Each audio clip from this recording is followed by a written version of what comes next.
Welcome to Overgo World, making your life better through tech, vacations and other great things.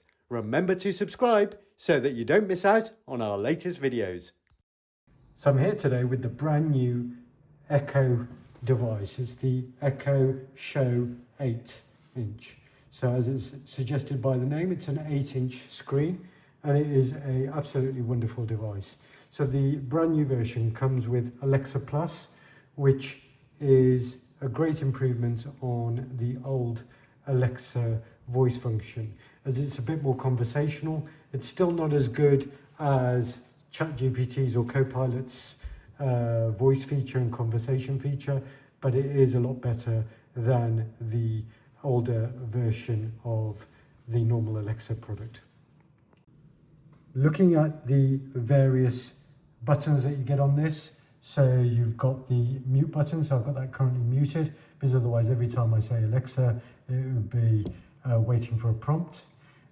You've got a camera built in here, so there's the usual slide there, so that's the privacy is activated, it tells you the camera is off. You've got the volume buttons here, and it does go quite loud, and I'll demonstrate that. And you've got, a nice big screen here, so if you've got this on your kitchen table, if you've got it at your bedside, you've got a good display there, you can see what's happening, and it's great. So I use it mainly to watch the news now that I'm here in sunny California, and it's great just to watch that when I've got it on the kitchen table. I've also had it by the bedside, and again, it's great for your wake up in the morning as an alarm clock as well. So you can see a separate video about the Echo Dot, the brand new version of that, which does come with Alexa Plus as well, and I'm not a big fan of that Echo Dot at all. I'd say if you're choosing between the two, go with the Echo Show. This is available in a smaller version. It's available in a 5-inch version as well. So if you're torn on size factor between an Echo Dot, the new Echo Dot, and the Echo Show, then you may want to go with the 5-inch. But I think this 8-inch is the right size screen if you are going to be viewing. So I'm just going to give you a quick demo of the volume on this thing as well, and also the picture display. So I'm going to ask it to play the NBC Bay Area News. You'll see that when I say the prompt word for the device, it'll come up with a blue stripe over here to show that it's listening. You'll also notice that with the new Alexa Plus, there is a longer delay in terms of it actioning prompts compared to the older version. So you'll see that now. Alexa, play NBC Bay Area News.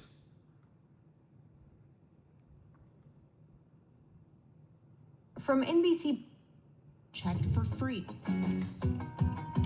So you can see there that it's got the name of the news channel, and that's just come up now, so it'll play the news.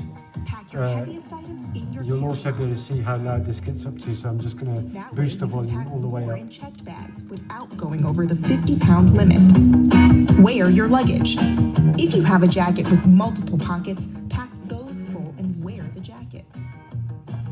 So as you can see, it does get plenty loud, both for viewing as well as for using this as a speaker if you're playing your music either through Bluetooth, which you can pair up, or you can of course link this up with your favorite streaming platform such as Apple Music, and then just ask the device to play those.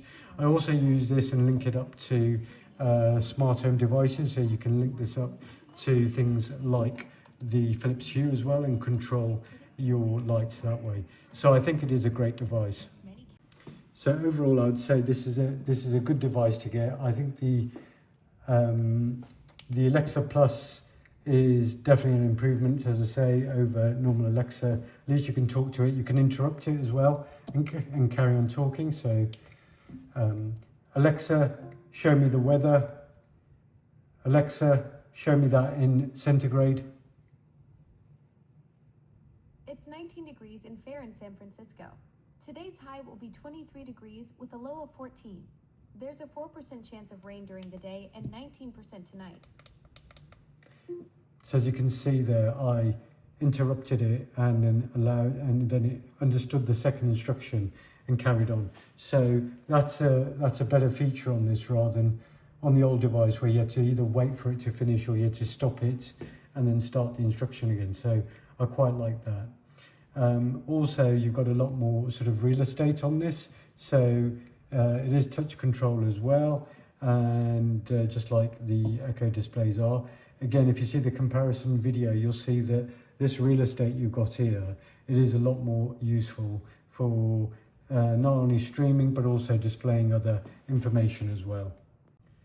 A good illustration of using the real estate for other information is the weather, for example.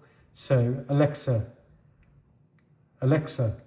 what is today's weather? It's 66 degrees and fair in San Francisco. Today's high will be 72 with a low of 58. There's a 4% chance of rain during the day and 19% tonight. So as you can see, it's giving you a lot more information on this. And as you can see there, it picked up. So you can put on the follow-on mode so that it carries on listening to you, and you can have that sort of more conversational discussion. I've just muted it now, but I just wanted to illustrate this. So again, you can sort of see the weather, you can see the sunshine, you can see the UV index, the wind, all of this. And as you'll see in the comparison video with the Echo Dot, if you're considering that, that isn't something that you can have on that smaller device. So I think this is the device to get. I think the screen size is optimal for allowing you to view something and also having that smart home functionality. I hope you found this video useful. We hope you enjoyed watching this, so please feel free to hit the like button and remember to subscribe for great upcoming videos. Thank you and see you next time.